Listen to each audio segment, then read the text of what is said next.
blastmusic247.com. We're changing the industry, one artist at a time.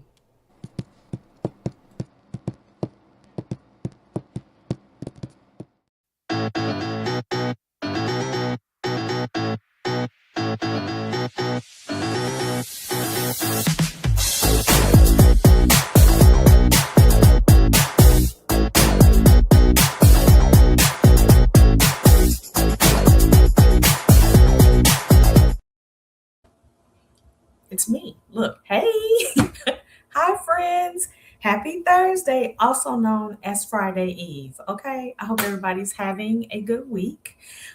This week we are talking about wills, trust, powers of attorney, but we're gonna jazz it up and make it a little fun so it's not boring. And we're gonna talk about it not just in the context of planning for death, but also in life because we here now, we need it, right? We need these things. So actually, a trust is a good thing to use. Um, it to buy property. It's a good way to hold your assets because there's something called an asset protection trust, and that's what you put your assets in to shield them from creditors. So there's a reason to have a trust actively that you use every day, besides as a way to transfer property upon your death. Wonderful. So I don't know if there's anyone new out there, but hello, everyone. I am Nichon Mitchell. I'm an attorney. I am located in Texas. I'm licensed in Tennessee, Mississippi, and my Texas license is pending. I will be getting Illinois next for all my family because I'm from Chicago and I got family. So I'm also a licensed realtor and a licensed life insurance agent. So I try to be full service for my clients. I am, for a lot of my longtime clients that I've had for as little as a year, 2 years, up to 20 years, I am someone they really trust. And I like to be able to kind of, fulfill all the needs that they have. And it's easier sometimes if one person manages that stuff. So that's why I have all those competencies. Um, and so, yes. So my information on how to reach me, it's going to pop up on the screen intermittently throughout this show. There'll be a way to get the replays. If you guys will if you go to my YouTube channel, I think it's mine, and subscribe, either I guess mine or Blast Media, and subscribe, you can get my replays. And then if you go to my Facebook page for Mitchell Legal Solutions, then if you go there and follow it, you can get the replays. And what else did I want to tell you about me? Okay, well, for the sake of the recording and anyone new who may pick this up and be watching, I've been an attorney for, at the end of this year, 26 years, so just a little over 25 years. I've practiced in government and in private practice. I've worked for, corporations, and I've been everything from a prosecutor to assistant attorney general to a private plaintiff's attorney. I've been a litigation director for a state Medicaid system, and so I have all those competencies. So back to talking about trust and wills and POAs. I wanted to give you guys an interesting piece of information that a lot of people don't know. Well, two interesting pieces, and that I kind of find fascinating. I actually did really good in this class in law school. I enjoyed it. So I want to tell you all about a consanguinity table. And there's something in the law called the degree of consanguinity. What that is a description of how you are genetically related to someone else. What degree of relationship are you related to them? Is it first degree, second degree, third degree? That's important because should you die without a will and you have to go through intestate processes through the state, which is by statute, it has this list of people who will inherit from you. It usually starts with your spouse, then it goes to children, it goes to parents, it goes to siblings, aunts and uncles, cousins. It'll go down the line. The very last, the very last thing it'll go to is the state. That's the very last one. But before that, it'll say any family member within the third degree of relationship. usually you won't see the word consanguinity. That's just from law school. That's the technical term. But it'll in the statute it'll say that anyone related to you within 3 degrees can inherit from you if you don't name anybody. That's becoming more and more important these days because a lot of people are not having children. They are only children that don't have children. I'm amazed at the number of only children I know who don't have children. And so where does their stuff go? And that's one place where it goes. So this is how it works. Okay, so there's a chart that it'll have, and you can look these up on the internet. That's why I'm telling you what the word is. You can put in consanguinity chart. Let me see. Can I post in the comments? I don't know if I can type in there. I think I can. Let me see. Consanguinity chart. Did that work? Looks like it worked. That's what you're looking for. Okay, so this ties into the next interesting point I wanted to make. You know how you see, or a lot of you have probably seen where it says first removed, second removed, third. That's my cousin, one time removed. That's my cousin, twice removed. That's my cousin, 3 times removed. I'm going to explain to you how that works. Follow me. Maybe I got some cousins on here. Let me see. I can't tell. I don't see any right now. Okay. Wait. Is that? Okay. So here it is. Take me, right? And I have cousins. I have a whole bunch of them. I got a whole bunch of first cousins. Our parents are brothers and sisters. We all have one set of grandparents in common. In this generation, this first generation, we're all in the same generation, at least genetically. Side note, I have first cousins that range from 30 to 60. So, in the terms of how you think of generation socially, we're not in the same generation, but genetically, we're in the same generation. We're all first cousins. Now, follow me. Our kids, my kids, and all the kids of my first cousins, they're second cousins to each other. And then when their kids have kids, all of their kids to each other will be third cousins. Okay, so now watch this. Me and my first cousins, we're first cousins. The child of one of my first cousins is my first cousin once removed. The child of my first cousin is not my second cousin. That's a mistake that we make a lot of times. But the child of my first cousin is not my second cousin. The child of my first cousin is my first cousin once removed because we're one generation away. And then that child to me is my first cousin twice removed. And it goes down like that. So there's a few different ways that someone could be related to you by 3 degrees. One of them is they could be my first cousin 3 times removed. Or or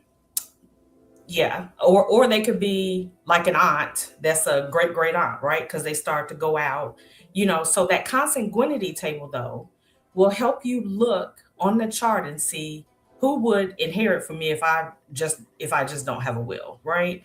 But it also lets you know how people are related to you. This is how the law does it. And so a lot of times people don't understand why somebody comes in who never knew the person. They don't even know the family. They were located through some kind of service and they come in and they take everything. That's how they do it because they're related on that consanguinity table. Okay. So the other reason I wanted to cover that first is because that's going to be kind of something that comes up throughout the next hour we're together when we talk about inheritance and where things go to.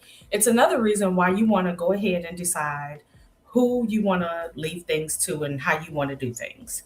But for now, let's go back to talking about the living because we were talking about trust and asset protection trust. There's also something called a Medicaid asset protection trust. So there's a couple of reasons why you want to keep your property in trust while you're alive. One is you can protect it from creditors, but two, if you have too many assets, you may not qualify for Medicaid if you ever need it in life if you need long-term care. Now, side note, there's something called long-term care insurance. It's very expensive. Most people don't have it.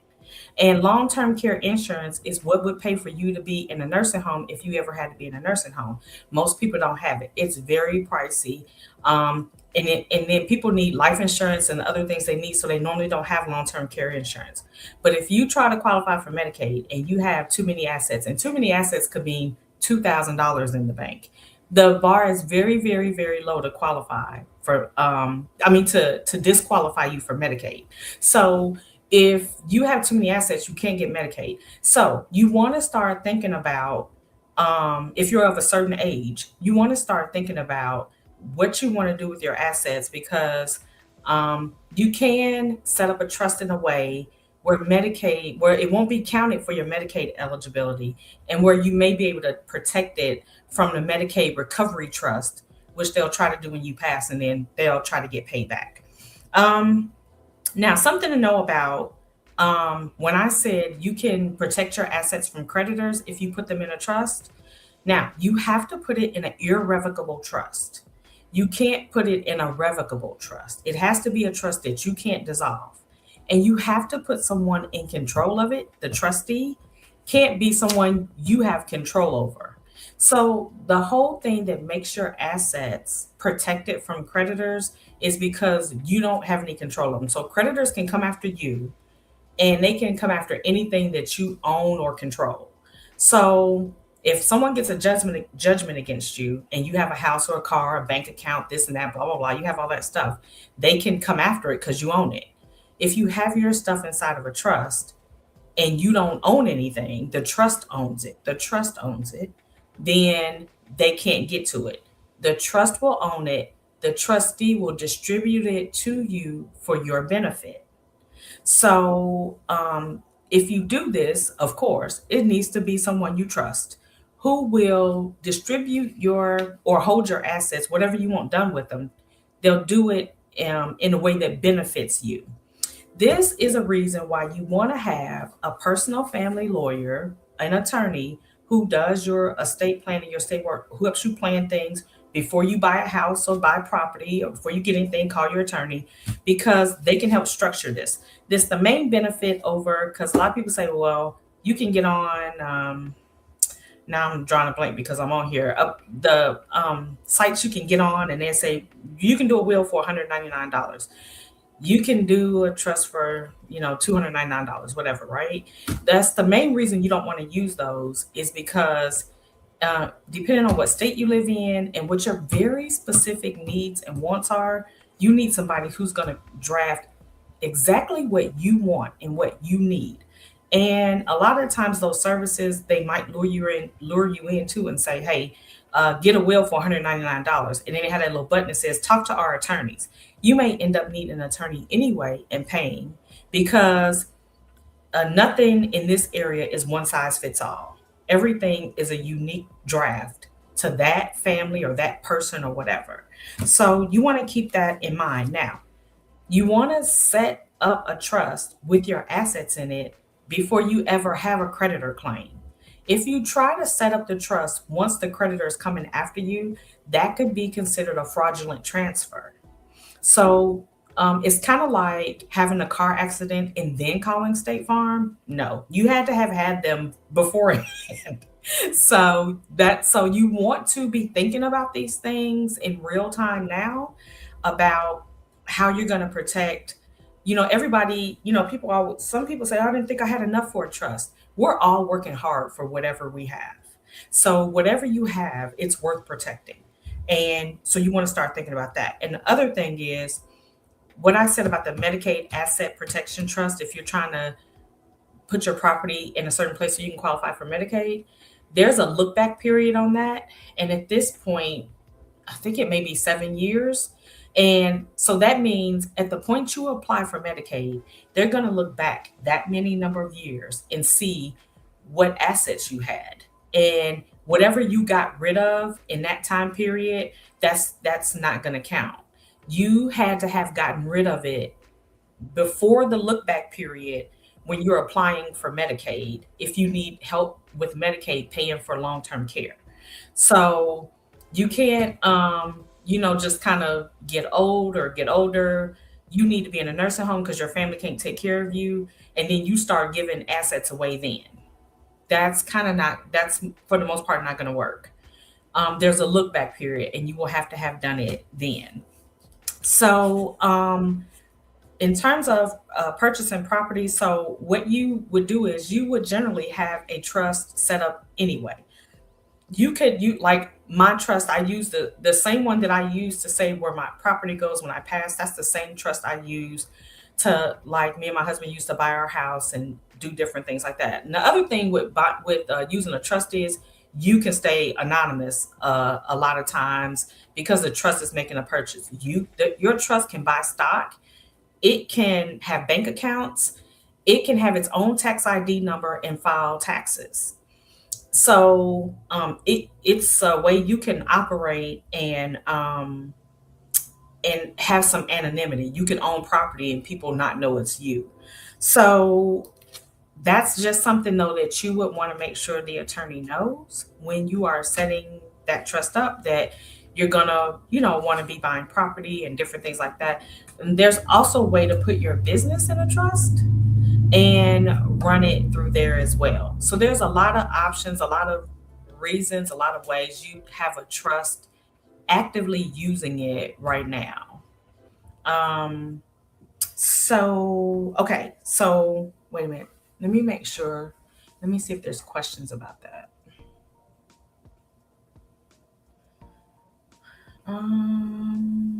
Okay. I don't see any questions. Okay. So, alrighty. So, oh, yeah, no questions. Okay. So, all right. So, moving on to having a trust in order to decide what you want to do with your property. Oh, you know what? Before we talk about trust, this is the next thing: powers of attorney. Let's talk about those because we need those. Those are a good foundation for periods of time where you are unable to handle your own business for whatever reason. It doesn't have to be that you're sick or you're in a coma or anything like that. It could be various other reasons. So there's powers of attorney, a durable power of attorney, and then the healthcare power of attorney, which in a lot of places is a living will. Okay. So you could give someone a power of attorney to do anything that, so basically that person is your agent, you're the principal, they're going to act on your behalf. So like right now, it a real life circumstance, and I always just like to use, so I can use circumstances from my life because you know it's just regular stuff that people go through, and then maybe it'll help y'all understand.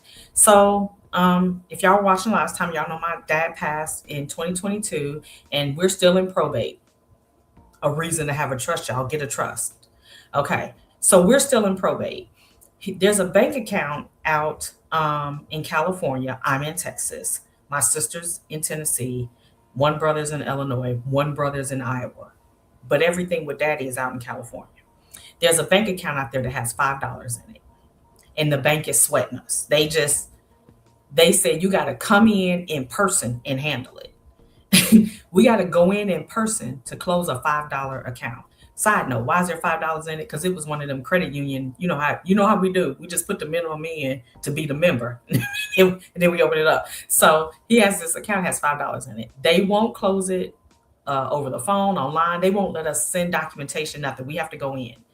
So what I've been thinking about doing is we have a friend out there that we trust, is giving her the power of attorney to go in and close it. The only reason I haven't done it yet is we need to call them and make sure that they won't clown us. So what they're going to do is they're going to call their legal department and make sure that it's in their policies and procedures to let her come in with a power of attorney and do it. But that's a good reason to give somebody, that's what's called a limited power of attorney. So sometimes you hear about giving somebody a power of attorney and people always think it's the whole basket. Like, you have to, when you give someone a power of attorney, you have to give them the right to do everything. You don't.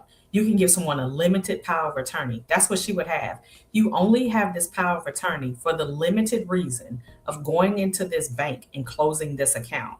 They can't do anything else with it. They can't pretend to be you anywhere else or do anything else with it. That's why it's limited. A durable power of attorney gives someone a whole bunch more power.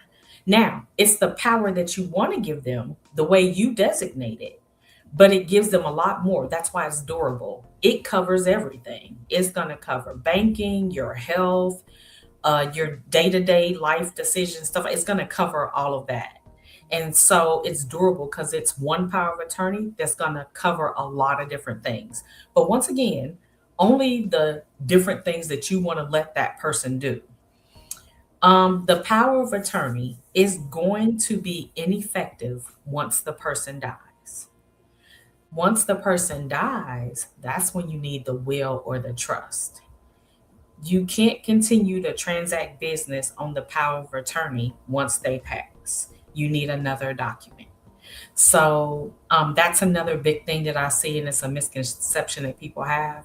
Um, Usually, if you go to a bank or any institution, kind of, just the settled, the set, they have policies and protocols and rules about powers of attorney, and they will say we can't take this any longer, and you would need another document. So, oh, here, let me see. Someone says, how much does this usually cost to get set up?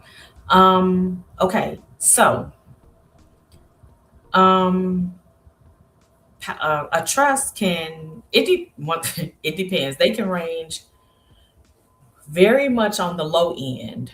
The low end is $3,000.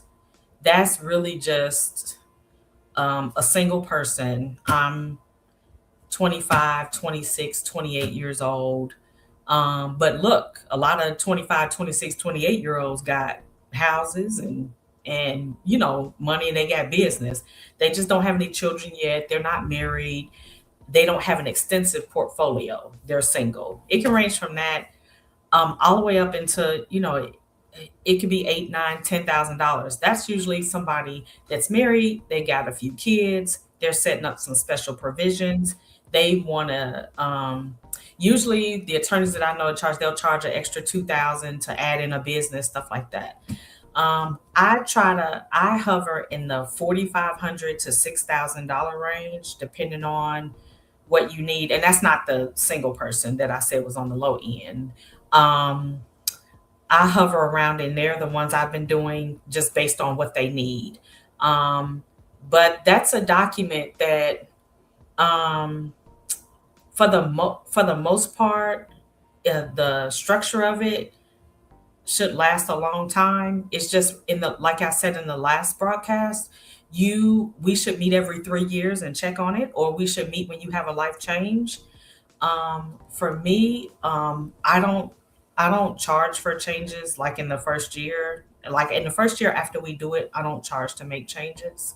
Um, and then we should check in at 3 years. So that price range, it includes so many different things. Like I said, it's depends on what you're trying to put in it. It depends on what stage you're at in life, who you're trying to provide for, and it depends geographically where you're at. Some parts of the country it just costs more than others, but it's that's still kind of a basic. That's a good guide for what the pricing is. Does the person you put in your will or trust have to be blood relatives? Does the person you put in your will or trust have to be a blood relative? Absolutely not. No. Um, the person, I would say the best answer to that is the person that you put in there should be someone you trust basically with your life. Someone who either would will do what you're asking and will do what you say, um, or they will exercise great judgment if you didn't leave any instructions or whatever. Like if something happens suddenly, and it's somebody who has good sense and who will exercise good judgment. So um, yeah, like even like from the first time I was married, he said he didn't really believe in life support, and he was like, I'm just gonna pull the plug, something happens to you. I was just like, whoa, because I'm fighting. Like whatever's going on, I'm fighting. I don't even want you to turn the light off when you leave the room. Leave everything alone because I'm fighting to come back, right? So even though I was married to him, he was not the person on my healthcare power of attorney. He was not the person. It was my brother. Because me and my brother share similar principles and thoughts on the matter. In that if there's any chance that I can fight my way back, I'm fighting my way back. So don't pull the plug on me. So even though I was married to him, he wasn't the person that was making the decision. So that's just an example, once again, of how you can do something different than usually either what people think you have to do or what's customary. No, it does not have to be blood or family member. Now normally normally the person who's the trustee is not someone who would take under the trust, and the person who's the executor of the will should not be a beneficiary under the will.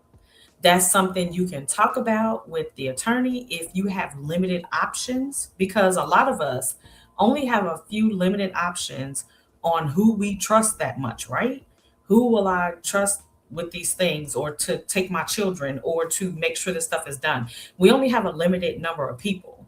And so structuring that is important. And that's another reason why you just want to go ahead and have an attorney that's handling that for you instead of using one of the online services. I'm not bashing them or saying they're not good to do. I'm just pointing out reasons why, because a lot of times in order to market something, or to get people to latch onto it, they'll make it sound a lot easier than it is. Now, the one thing I will say about these companies is it's at least getting people to think and at least get the gears going and get them in motion to get the documents that they need, because it does make it more affordable. But you have to think about how many gaps is it missing? What is it not considering? What does it not know about you personally that should be in that document? Because you could pay $200 for a document, but if you die and your kids still end up in CPS custody until somebody can come get them, it didn't work. I mean, so you want to think about that as well. Okay. So the very first thing I would recommend is, and to start small with people, is let's get you a healthcare power of attorney and a durable power of attorney. And so I'm probably going to do is set up a workshop where we have 3 meetings, and we're going to have one meeting where we fill out our document, and we're going to have a second meeting where we talk about what exactly it is that you need. And then we're going to have a third meeting where I produce your document for you, and you check it and make sure that it's everything that you need. And then at the end of 3 short meetings, you're going to have a healthcare power of attorney and a durable power of attorney.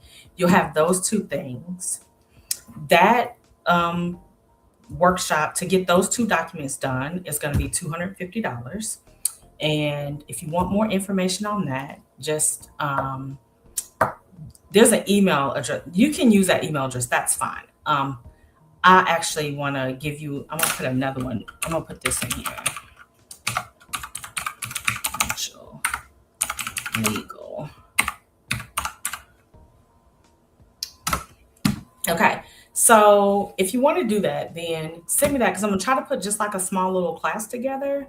That's what makes it affordable. If I can, if we can get on. Now, when I say we're going to get the information together, and I'm going to email you a form, either a jot form or a fillable form, and you're going to put your information on it. But the biggest hurdle that people have is getting all this information together to get me to do their trust, their will, their power of attorney. They have a problem getting all that together, right? So I'm just like, we're just going to have a small little workshop where we start, and it's going to be 3 short classes. They may be 40 minutes, right? We're going to fill our paperwork out. We're going to talk about exactly what we need. And then in the 3rd session, we're going to have the 2 documents. We're going to check them over. We're going to make sure they're right. And then you'll have a healthcare power of attorney and a durable power of attorney. So that's what that workshop is going to be. So based on interest or whatever, then I'll schedule it so that it'll be maybe 3 to 5 people in each workshop. That'll keep it small. And then that's a way too where you can ask questions. So it'll be like a group aspect of it, but there'll also be time for you to talk to me privately one-on-one. Okay. So there's that. And let's see. Okay. So producer, is it time to take a break? I should look at my, let's see. Sure, we could do that. It's almost it is the midpoint now. Okay, so for those that are new or just now joining, Blast Media is a platform that features up and coming artists, new artists, or artists with new music. And I like that aspect of it, which is one reason why I chose this platform. And I'm a music person. I grew up in the 80s. And so I like it. So I hope you guys enjoy the song that he's going to play. And it's also a time, hey, let's refresh, get our notes together. You guys can think of questions to ask me. And we'll start back up when we on the other side of this break. Thank you. Indeed. So thank you, everyone, for coming out tonight. And our blast artist of the night, her name is Christina Michelle Sayers, and this song is called Keep Moving. Let's check it out.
He'll be your God. creator, he'll be your supply. Cause the race is not to the swift, nor the battle to the strong, but whoever endures, that's who will win.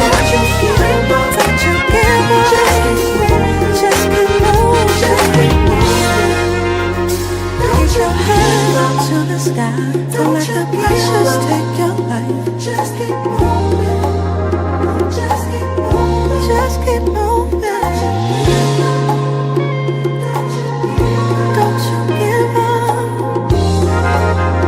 Just keep moving.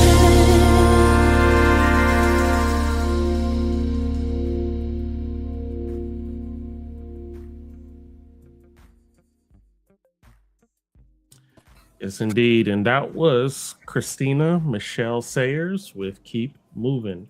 And if you are an independent artist, a spoken word poet, or up and coming comedian looking for some exposure, you can go to blastmusic247.com and register for free. Blast is also looking for the fans, excuse me. If you're a fan of great music, you too can also register at blastmusic247.com. Register as an unlimited fan and get access to hundreds of independent music. Blast, we're constantly changing the industry one artist at a time. All right, Nichon, back to you. Yay. Okay. I wish with all my heart, y'all, I could sing. I cannot. Okay. So alrighty. So no questions yet about anything that I said about like using the trust to buy property, using the trust to hold property, using the trust to also, okay, so you can also have provisions in your trust that keep your family members or whoever you leave this stuff to from giving what you left them from giving it away. If you all have concerns about that, that's also possible. There's a provision in there you can put called a spendthrift provision. Oh, the other thing to know about trust, I'm just trying to give y'all everything I think you should know for when you inquire or if you want to get one is just to be clear on the tax implications. Now, the the inheritance tax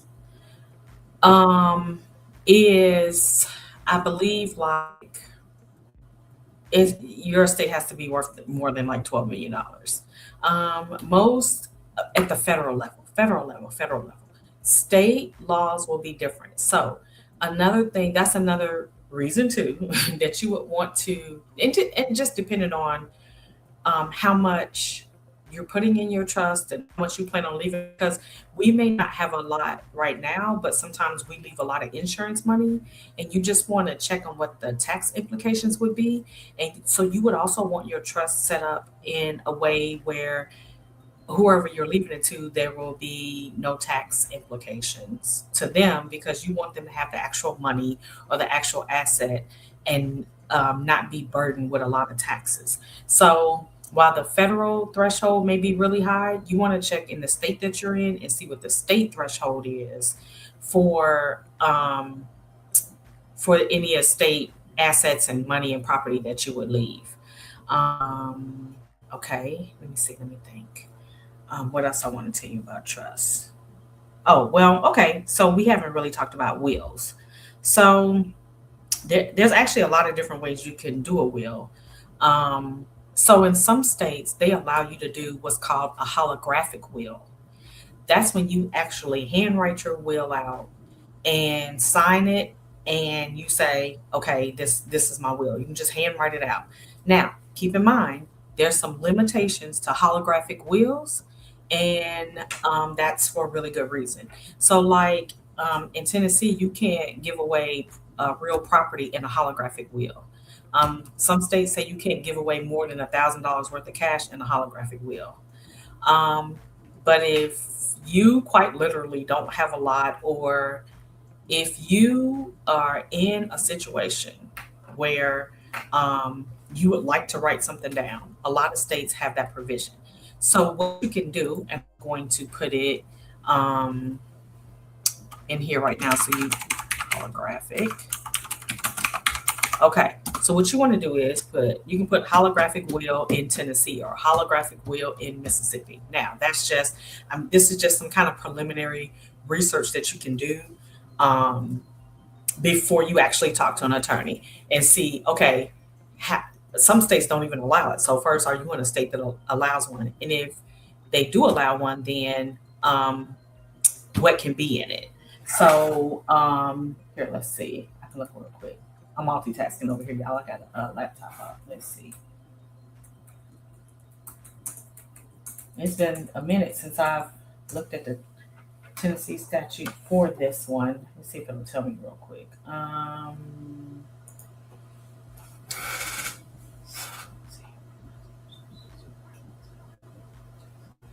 Tennessee Code annotated 32-1-105. The entire document must be in your handwriting, and you must sign it in a way that clearly indicates an intent to finalize it. And the biggest contest to that will, of course, be like, is that your signature? And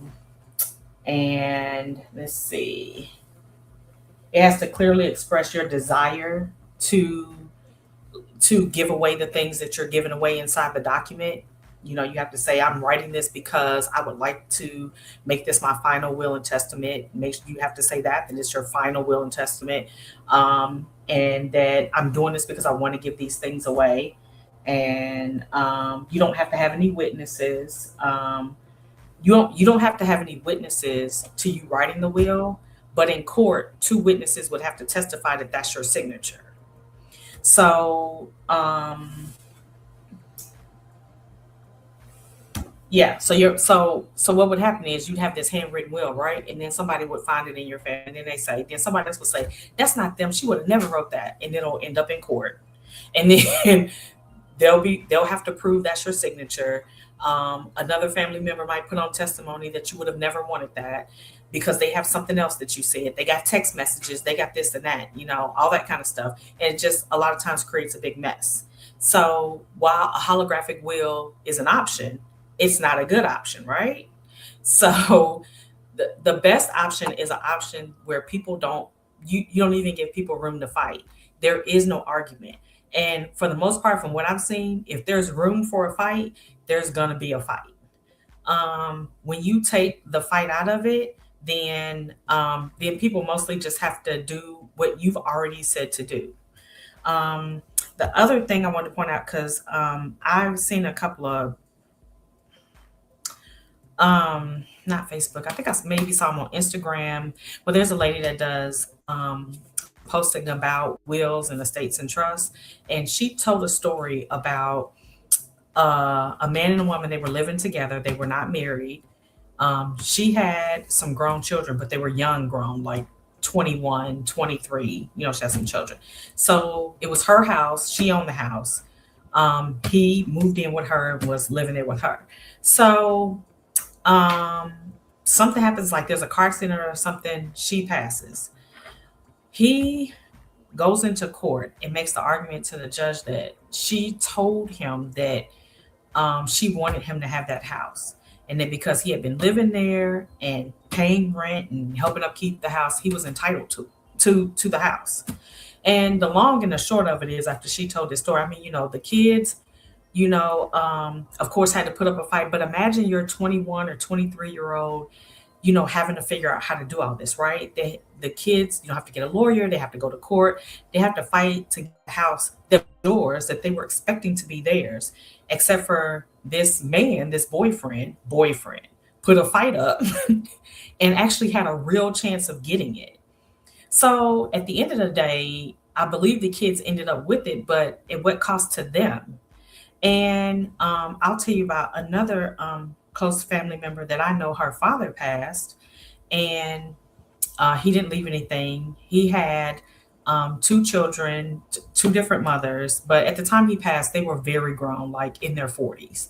And by the time she finished probating that and dealing with fights from his sisters, his other child, and stuff like that, there was literally nothing left. So what happened in her case, real quick, in Tennessee, was that she didn't. So if you all were watching on the last show, I talked about how when someone passes, family members go to court and you do something called a petition to open the estate. So that was done, but it wasn't granted in favor of her or anyone else. The estate ended up being run by the clerk of the court. And that can happen sometimes. The estate ended up being managed by the clerk of the court. When that happens, you got to pay the clerk 5% of the value of the estate. And of course, the longer it draws on, the more you pay the clerk, the more you pay the lawyers. And so really by the time it was over, there was nothing left. And then the clerk of the court, they can say, oh, well, this house is just been sitting over here and both the daughters already own a home. It doesn't look like they're going to live over here, so I'm going to sell it. Now, you may not want to sell your daddy house. You might want to keep it and rent it out. You may want to do something else. But if the clerk of the court has been appointed to be over the estate, the clerk of the court is going to determine what goes on.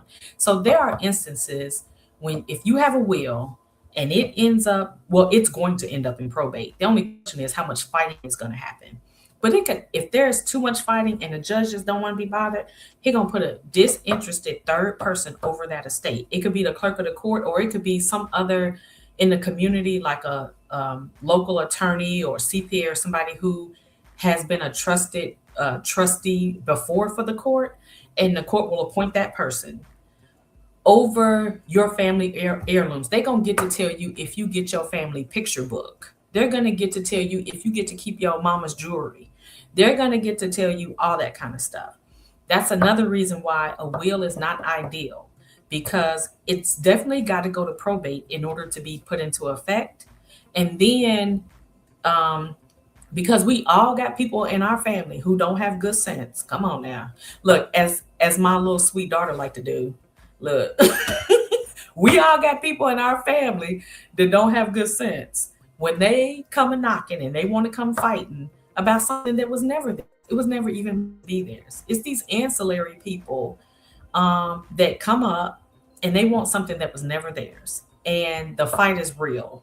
And this is a harsh statement that I'm about to say, but I'm going to say it. If you are a single parent and you have children and you have no provision set up for what's going to go on with them, if you're not here, you are not doing your job. Because I mean, what? You're just leaving them out there. And that's a statement that I feel strongly about, probably based on a lot of what I've seen. When it's too easy to do these documents. I quoted earlier my range kind of, but I'm not the attorney that's like, I want all that up front. I'm willing to work because I'm really passionate about people having these documents and having what they need. I will work with you on, payments, that kind of thing, because $4,500 to $6,000, and y'all look, that's a reduced price. All of my friends, because I'm in a group of attorneys that do estate planning, they start at $6,000 and $7,000 and $8,000. That's where they start. But for me, because it's just like back when cell phones were all, $2,000 back in 1997 and nobody had that. And now you can get an iPhone for free. You got to make it affordable for the people for them to do it, So I'm passionate about people having their documents, just because in my practice, when I've done wrongful death cases as a plaintiff's attorney, and I've seen what happens to families and what fighting goes on, and just in all my different capacities as an attorney over all these years, it's too easy to do this paperwork and get stuff done, especially if you do it. I'm thinking a lot about this, and I just really think I want to do workshops that move people along in the process and get them towards the end, because how it does work and how it works with other attorneys is, like, for me, how it works is, I need all the information I need from you, right, in order to do your trust. Like, remember I said my trust is like 60 pages long. It's a lot in there, right? So I send you an intake document that's like 16 pages long. It has all the information in it that I need to do your trust. And I meet with you, of course, right? So what I'm noticing in my clients is they will not get these 16 pages done. It's like pulling teeth. And then it just falls off their radar. They stop working on it. And then they in about 8 more months, they go, oh, you know what? I need the trust. I need to get back. I need the trust. I need the trust. And I'm just like, so what I think it's better to do is, that's why I'm like, we can have a small workshop. And a lot of times people have questions too on the 16 pages. But I have to explain to them, like, I need everything. I just told y'all about like a lot of different scenarios and how everything is very unique. It is set toward each person.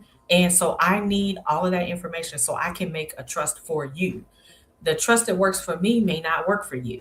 I can give you ideas on what you can do about the one wayward child you got and the one good child you had, or, you know, all of your kids are wayward and you like, I'm leaving it to the ASPCA or whatever you're doing. You know, I can give you suggestions or ideas. We can talk about that. But yeah, it's too easy to get the stuff in place that you need to have in place in order to make stuff easier for everybody. So going back to my dad, whose whole daughter is a lawyer. And I'm like, Daddy, you need to trust. Yeah, I'm gonna do it. I'll get to it. I'm gonna do it. And even his neighbor was like, yeah, we have a trust, you know, for our house. And he was out in California and already knew this whole back and forth. I knew we were gonna be engaging in that if something, because he kind of just had some lifelong health issues and some that developed as he got older. And then nobody wants to deal with California like that. I mean, it's cool to go vacation out there and hang out in Hollywood and do a few things, but no, like business and living out there and stuff, no. So I already knew that. And it's been every bit of the nightmare that I knew it would be. And I'm just like, okay, he didn't even have to do all that. And so sometimes people hear me say, if I could dig him up and smack him, I would, because it was too easy for him to do something that didn't have me and my brothers running out to California all the time trying to handle his business. Like, that's just like, you know, a burden that you shouldn't want to put on your kids. I think there's a question over here. Let's see. Oh, hold on. What I said, trust is better to have than a will. 1000% absolutely, for the reason I just said about the court nonsense and mayhem with a will. What's all included in the estate planning package? For me, in my package, I do both the healthcare power of attorney and the durable power of attorney. I do the trust and a pour over will, and I do free updates for the first year. That's what's included in mine. Now, that's not normal. I'm just going to go ahead and say that now. Like, now look, I'm saying free updates for a year, but that don't mean y'all can call me every week with an update. Like, mostly when we get it done, it should be done, but something may happen in the first year. Like, you may pay your car off in the first year. When you get the title to the car, then I help you put the title in with a trust. I give you the instructions and stuff how to do it. Some of the stuff you got to do, I just tell you how to do it. Some of the stuff I do, and it might mean your trust needs updating. And I have to go into it and update it. So that's for me, because going back to what I said, I'm passionate about everyday people, because everyday people, they think trusts are for rich people, and that's not true at all.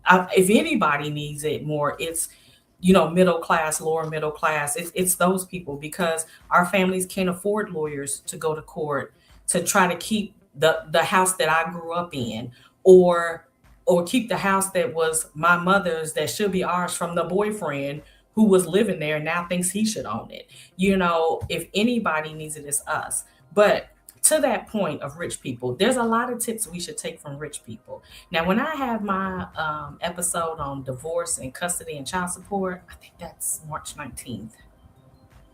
When I do that one, I'm going to tell you about, you know, like, you know, when rich people, or you see stars get divorced, and, you know, you don't see much, but see the divorce is filed, and then a document is filed that says the parties have come to an agreement and this case is over.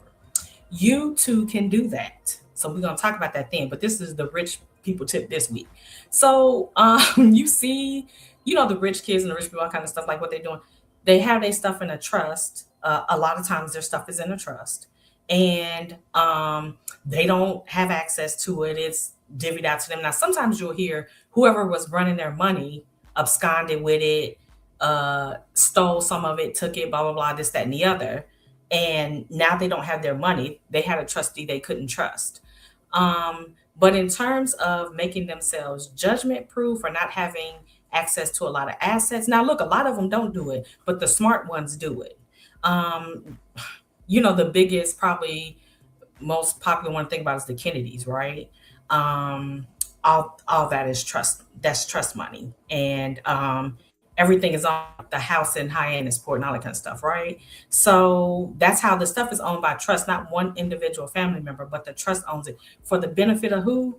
The entire Kennedy family. And probably the way they have theirs written is you have to be a blood lineal descendant of a Kennedy, I would imagine. This keeps so what's never going to happen in the Kennedy family is one of those Kennedys is not going to marry somebody and they end up with Hyannisport, or they end up with property that originated in the Kennedy family. That's never going to happen. And so, and they make sure that doesn't happen by keeping it all in a particular kind of trust, and probably not just one. It may be 3 or 4 different ones for different reasons. This trust is set up to hold real property and take care of houses. This trust is set up to send all the Kennedy kids to colleges and universities. This trust is set up as probably something more like that. Okay, so that's what's included. That's LLC's need. Yeah, you can do an LLC for sure. You can actually do an LLC to run your day-to-day life. You can have, like I run a lot of my expenses through my business because they really are business expenses. But you can actually set up an LLC to run your personal everyday life and write a lot of that off. It's a fantastic thing. That could be a whole nother show. So, but the difference is the taxation difference and the inheritance difference. But even if you have the LLC, if you'll remember what I said last week, there's something called succession planning if you have a business. So you still have to have a plan in place for what's going to happen to that business when you pass. Is it going to go to a partner? Is your child going to take it over? Is it someone you trust who will dissolve the business and then give all the assets to your family members? That's what's in my trust. I have friends that are lawyers who will know to come in, and they'll know, especially if you have a licensed business, a lawyer, a CPA, a doctor with a practice, something like that. You have to have another licensed person come in and wind that business down. Tell all the clients, okay, this is what happened. Like when my dad passed, when my dad's accountant passed, we got a letter from the accountant that said, from the accountant next door that said, hey, this accountant, he passed away. We see you were one of his clients. We have your file in our office. We're happy to take over the service, or you can come pick up your file. That was succession planning. My dad's accountant had a plan, which was namely, sounds like maybe it was an office sharing or a building with several accountants in it. And they were all probably solo accountants. And he just asked the person in the office next door, hey, will you, wind down my business? Will you help, if I pass away and something happens? So that's succession planning. That's what needs to happen. So it's still, even if you have an LLC and you run it that way, it still ties in to some kind of estate planning. Because it's getting to be 7, I will look. Let's see. That's what's included in the package. Sounds like LLC. I don't think I missed any questions. So I want to respect everyone's time, and I'm so grateful that you guys came and listened. And next week, I believe the class is about home buying and home selling. So looks like interest rates are coming down. The market's trying to make a little comeback. So what do we need to do if we want to buy? What do we need to do if we want to sell? Real estate is very much about the local market and what's going on in the local market, but there's some basic tips and information, some behind the scenes information, terminology, things to think about, that we can talk about to make sure that you're ready, because it's definitely the time of year as we move into spring, and then definitely when summer comes, If you got property you want to move, let's try to move it. If you got property you want to buy, let's try to help you buy it. So I am grateful for everyone. Thank you so much. Not seeing any more questions. I always want to make sure I don't leave people hanging. But just in case, you have the Calendly link and the office number is there, and then the email address. And so, all right, guys, y'all have a great night. And thank you so much. I'll see you next week.